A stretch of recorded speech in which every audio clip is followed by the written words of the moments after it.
So we're going to talk about November, December, Hmm. kids, all that's been going on. Yeah. Cool.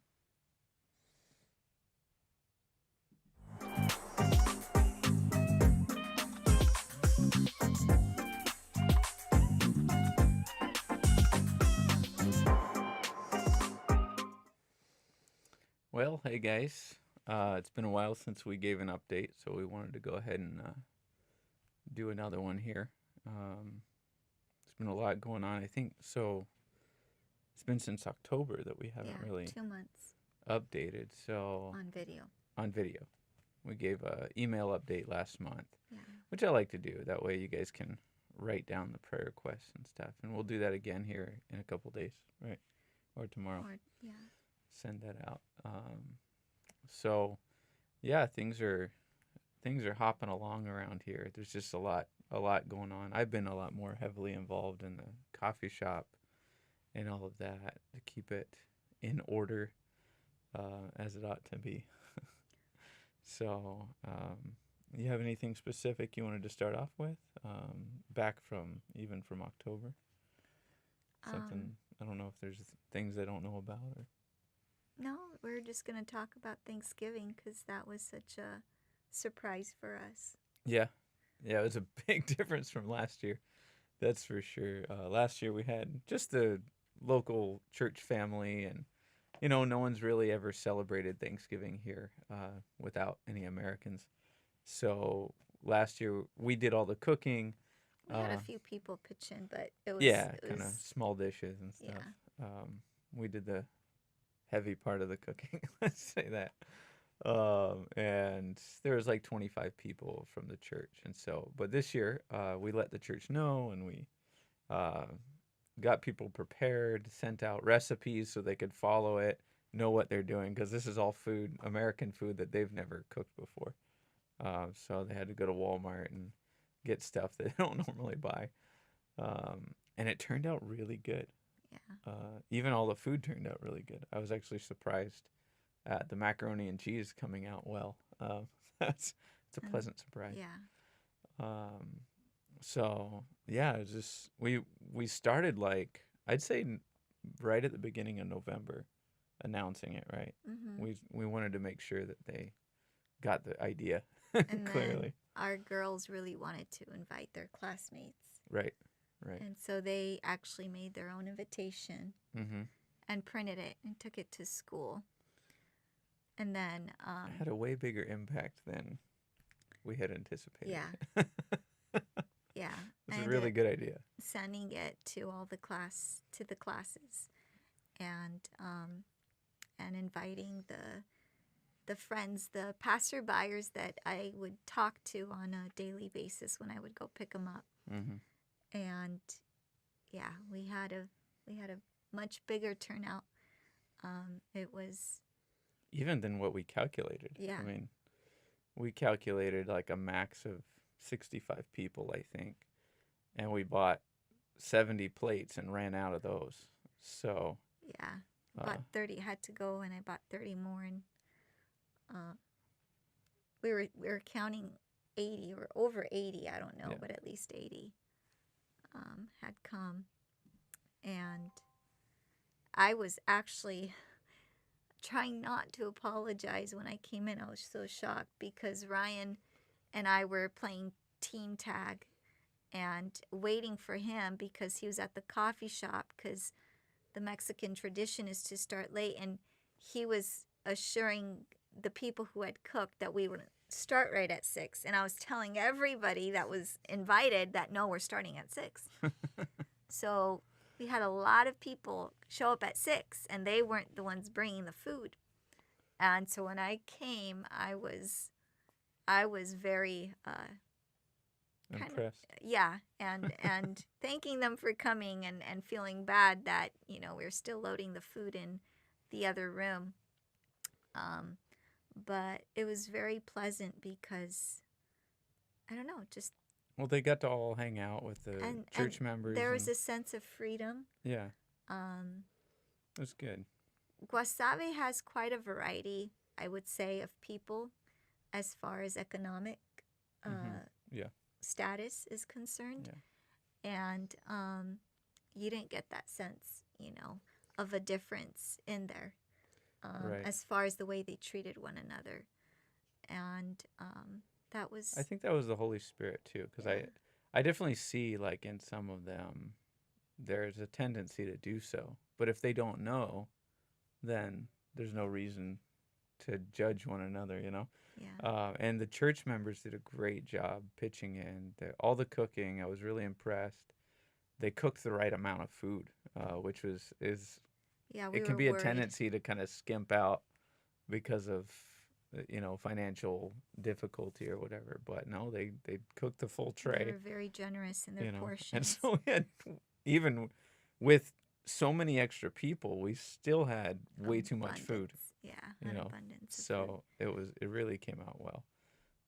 All the visitors brought their desserts and random things like that, and I I calculate really close. If it wasn't 80 people, it was really close to 80 people with all the kids and stuff because of the extra plates we had to buy. We bought Yeah. 70 plates. Well, they ran out of the other 10 Yeah, quickly. and then ran out of the other 10 that we bought. So I'm sure someone used 2 plates, but Yeah. still, it was close to 80 at least. Well, they were handing them out too. Yeah. So it wasn't like someone, could have been that they accidentally handed one too many, but Yeah. doesn't matter. We definitely didn't have a chair available, No. and we only had Because you were using a stool to sit next to me. yeah, and we have 68 chairs. So in that, or we had 68 chairs available for sitting, and so not including all the stools. So anyway, I don't know how many people there, but it was a good it was a good group of people. Yeah. Really cool to see all that. Sorry, the camera is malfunctioning. But yeah, Well, it I'd was say, really cool. That was most of November, as far as like extra little activities, was encompassed with that. Getting people organized, who's in what group, set up, decoration, cooking, uh, keeping everything else running while we do that. And yeah. And we didn't have like a huge amount of people actually from church yeah, that chipped in. There was, I'd say, maybe a dozen mm-hmm. that chipped in with everything, but they did a great job. They did. Just so you guys know, everybody works on Thanksgiving. The kids had school. Yeah, It's not it's not a anything free day. special. Yeah, they really don't celebrate in any way Thanksgiving. So, so a lot of people that normally come to church actually did not come because they come during the week, and so they didn't make that effort. And it's okay. We didn't, you know, we let them know it's a big deal for us, but we always give them that freedom of, hey, you come when you can and when you want to. Mm-hmm. There's a lot of pressure here from other churches that we hear about, and we try to Yeah. stay clear of that. Yeah, that's probably been the hardest part with like giving and whatnot. Is just encouraging them to do what's right and biblical and obedient and sacrificial even, but not pushing and not having a heavy hand. There's a lot of financial abuse, I would say here. And it's part of the reason why the culture is in poverty. Um, the higher class exacts that money from the lower class, and there's not a lot of opportunity to escape from it. The prices are so high and the income is so low. The income is so low. I think that's the main problem. I mean, I pay the girls that work at the cafe a normal salary, and it's right around $2 an hour, a little less, I think, actually, depending on the exchange rate at the time. And it's like, and they think that that's good, like they're getting a decent wage, and I'm like, that's crazy. And yeah, they're single, they're young and everything, but still, I'm like, that's not It's like Yeah. because the things cost not that much different than they would in the US. A Right. computer costs way more here because they import it. Right. And it makes me so frustrated. An Apple computer, the same one that I looked up, that's $1,000 in the U.S.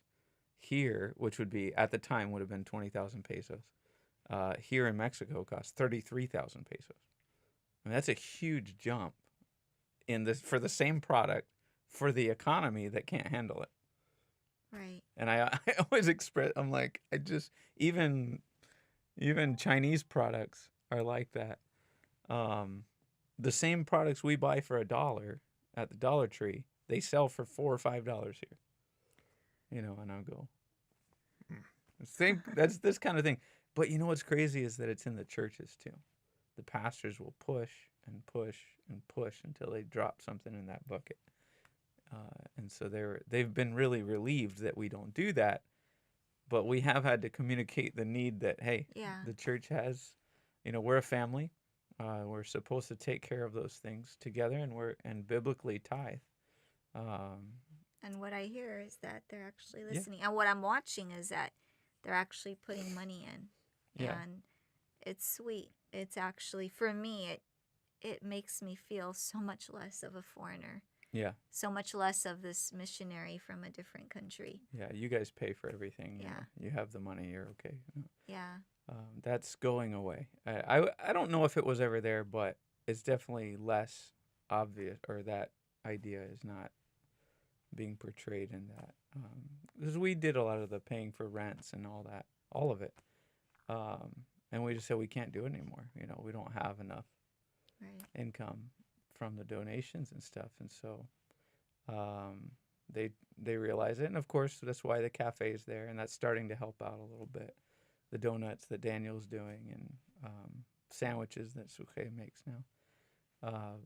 But you know, there's got to be the church's got to take their own part, and that's what the tithe was designed for. It was to Right. take care of the house of God and the people ministering, and so it's a right thing to do. And yet I feel that thing from Paul, like I don't want to charge for preaching the gospel.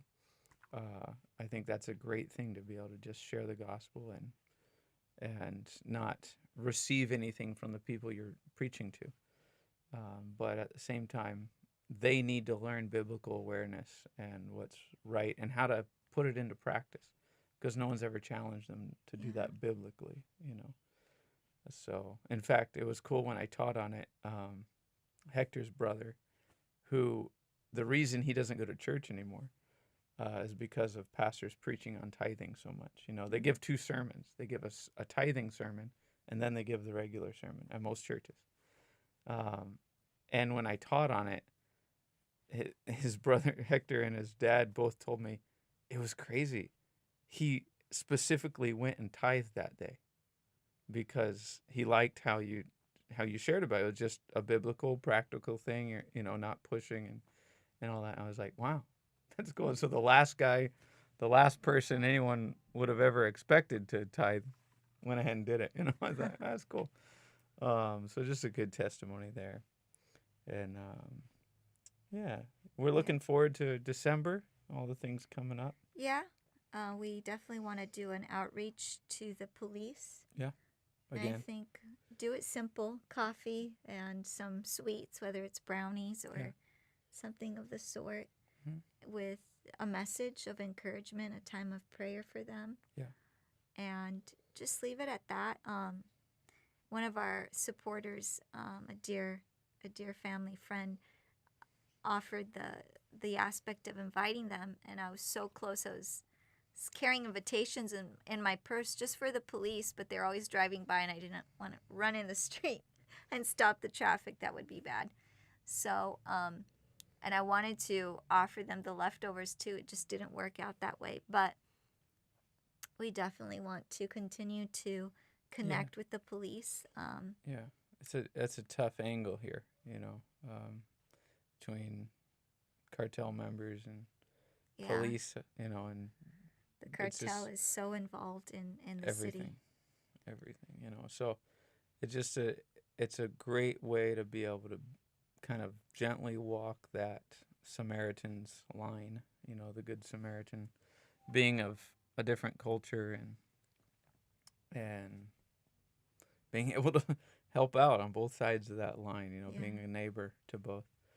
So it's a good way to just show Christ as we're here, understanding the city and sometimes using our culture as an advantage, like we did for Thanksgiving. We used that as As a not, way to draw them in, and boy, yeah, they came. they sure did. They like American food, apparently. Yeah. Which we kind of already know because there's so many burgers and hot dogs around here. Right, but So, we didn't think that turkey yeah, and mashed potatoes and gravy and stuffing was sweet going to potato be, casserole. yeah, was going to be such a big hit. Yeah, so that was really good. Plan on being over there. We're coming up on the 26th. Yeah. So looking forward to seeing some of you guys up there. And just praying for what the Lord's doing in this season.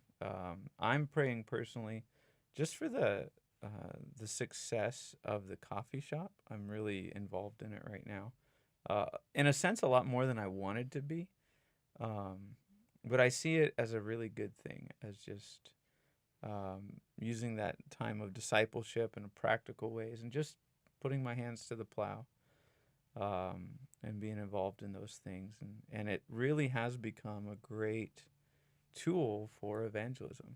I've had a number of good encounters, and now because of it, there's a guy who's been stopping every morning on his way to work, and I'm discipling him in how to teach and study the Bible, And so, just because he came to our church, but it's kind of far from me. It's like a 40-minute bus ride in that he takes, and so Sunday's like the only day he doesn't have to come into the city. Yeah, it's interesting how several people who came on Thanksgiving mentioned that Sunday no, but definitely Wednesdays. Yeah, a lot of And people like that. We get the sense that they're probably working here in Guasave, but they live in a village, and Yeah. so Sunday is their day off. Yeah, So we're fine. Yeah. We're here to allow God to work however He chooses. Yeah. And Mhm. it's exciting. It's exciting to see that He is working. People really are watching, as I've been feeling them Mhm. going down the street and the conversations and all of that. But that they actually came. Mhm.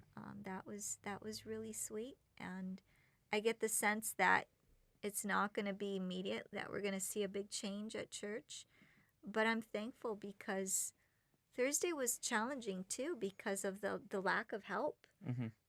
Yeah. It wasn't easy. I was so happy driving home. I told Ryan,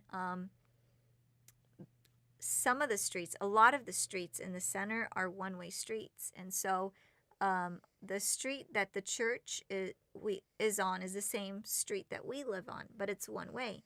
So I have to go around, and when I turned, and You're I was going heading against back, traffic. I ended up going against traffic, and thankfully it was a street where they weren't going very fast, at least not at night. Sometimes they do speed on that.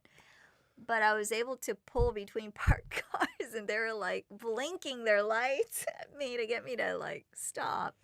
It actually happens a lot with locals. They often go the wrong way. Okay. Yeah, But so I feel bad because I'm like, okay, get that big definitely the California American. license plate on the Yeah. front. Yeah. So, but I was so happy and so tired with all the food that I was, Although bringing you could home. reach out to the police that way. I mean, Yeah, that's what I was thinking. I'm like, if I get pulled over, I'm just gonna offer them all the food. It's mostly on the disposable yeah, trays that's anyway. it's So, an easy way to get their attention. but praise God that wasn't an Yeah. issue, and yeah. So God has really blessed us and just encouraged us. Mhm. That was a great encouragement, and It was. we know that He hears your prayers for Mhm. you guys, for us, and we really appreciate that. Yeah. And so we're just waiting on him and continuing to pray because Yeah. it's so obvious to us that we don't have what it takes to be here. Yeah. That's for Um, sure. Yeah. Even to run a business, I mean, it's not what I ever trained to be. I kind of wish someone, they would have included that in school of ministry, but maybe one day we'll do something like that. But it's just not in my wheelhouse. But it's a good thing. It's a good thing to do because everyone you're preaching to has to go to work every day.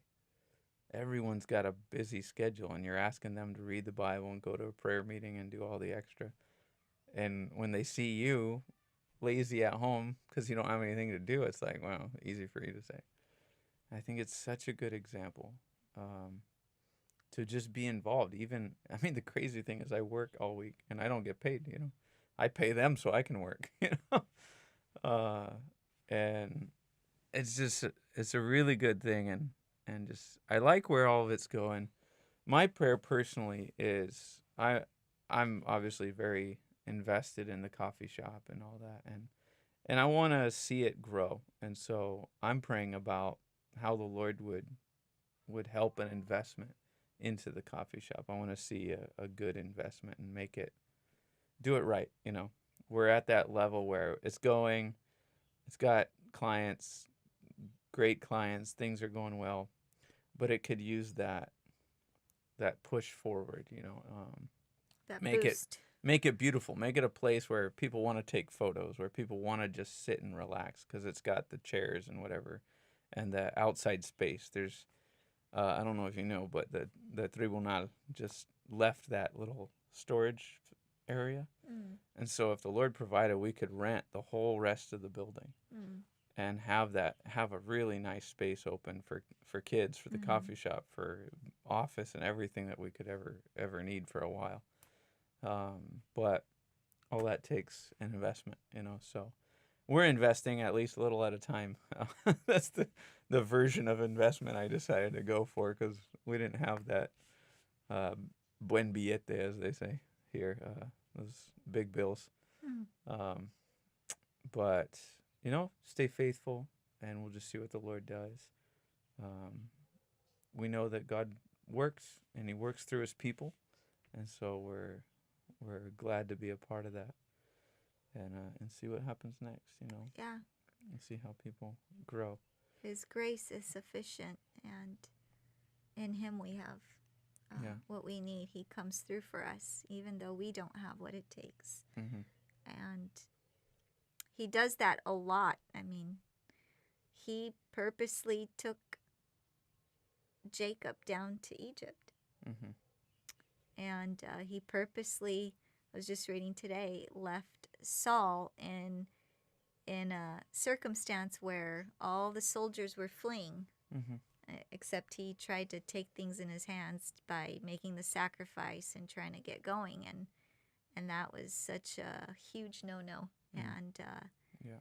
and so for us, it's obvious that God is showing us that his grace is sufficient. It's his time, it's his way, and it keeps us so needy of him.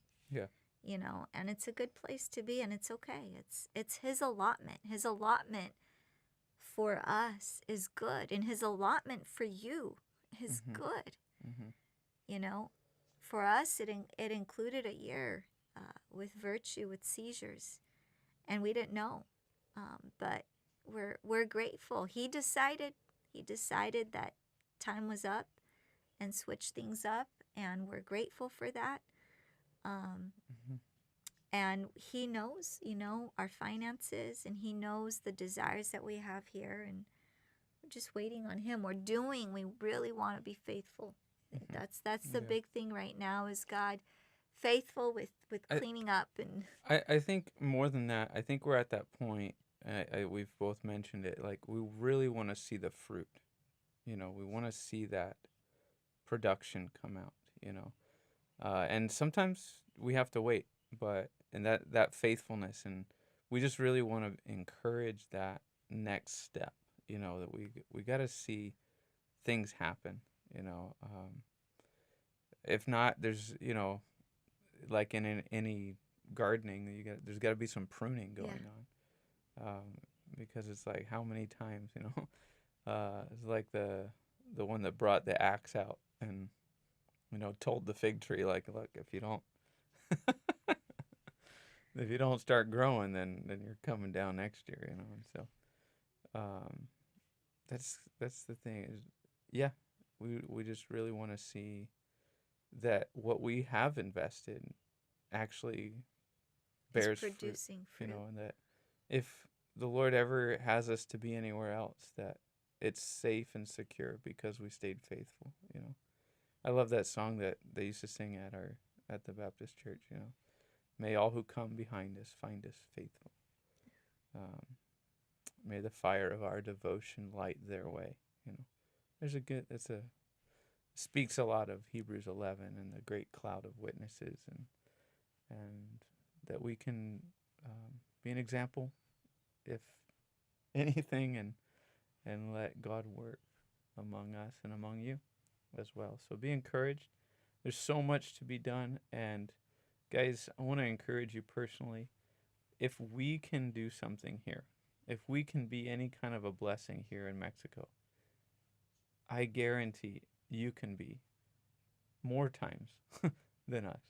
We don't have all the talents. We don't have Right. hardly any finances. We probably live on the extra of what you guys live on. And yet, somehow, God enables us to be a blessing here. It really encouraged me the other day that I told you about my Elvie. And she asked me, young girl that works at the cafe, she said, so what would happen if you guys leave at some point, have to go back to the U.S.? What would happen with the church, you know? And I was like, well, why do you ask? You know? And she was like, well, because I don't want to go back to any church in Wasabi, you know? Um, she's like nervous at the idea of going back to those traditions that are just so firm in every place that, you know, and Wasabi is so small, everybody knows everybody, and the churches all know each other, you know? So even if you haven't been to it, you more or less know what's going on. So encouraging in the sense of like, hey, yeah, let's make sure that if we ever have to leave here, that there's good fruit, Yeah. that there's people that can stay, that there's a, you know, a solid team, that there's good stuff going on, so that they're not left without anything, you know, and Right. that our investment actually has lasting fruit to it, you know. Yeah. And I think that's what, you know, that's what Ecclesiastes teaches about work. You know, that you have a return on what you worked for. You know, that's the whole idea of working. And so, anyway, that's my little rant. Um, but God bless you guys. God bless. Um, Thank you for praying your for you. support. Yeah. Thank you for your prayers, and Thank we you a do lot. pray for you guys. God bless.